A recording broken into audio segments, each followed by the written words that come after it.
புரட்சித் தலைவர் எம்ஜிஆர் அவர்கள் தான் தொடங்கியிருக்கும் தாய் வார இதழின் லேஅவுட் ஓவியராக பணிபுரியும் ஜானி நெல்லை மாவட்ட மாநாட்டிற்காக பத்திரிகையில் விளம்பரம் கொடுக்க தயார் செய்யப்பட்ட டிசைனை கொடுக்க அதை பார்த்து கொண்டிருந்தார் எம்ஜிஆர் அவர்கள்.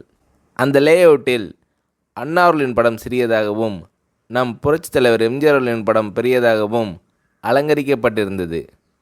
கோபம் கொப்பளிக்க ஜானி அவர்களிடம், இந்த கட்சி எம்ஜிஆர் திராவிட முன்னேற்ற கழகம் அல்ல, அண்ணா திராவிட முன்னேற்ற கழகம்.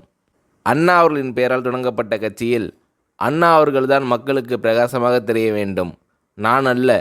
அது மட்டுமல்லாமல் அமைச்சர்கள் எம்எல்ஏக்கள் பெயர்கள் கூட எப்படி வரிசைப்படுத்தி அமைய வேண்டும் என்பதை சரி செய்து கொடுக்கிறார் எம்ஜிஆர் அவர்கள். சரியென்று தலையசைத்த ஜானியை கையோடு அழைத்து கொண்டு டைனிங் டேபிளில் உட்கார வைத்து சாப்பாடு பரிமாறுகிறார் எம்ஜிஆர்.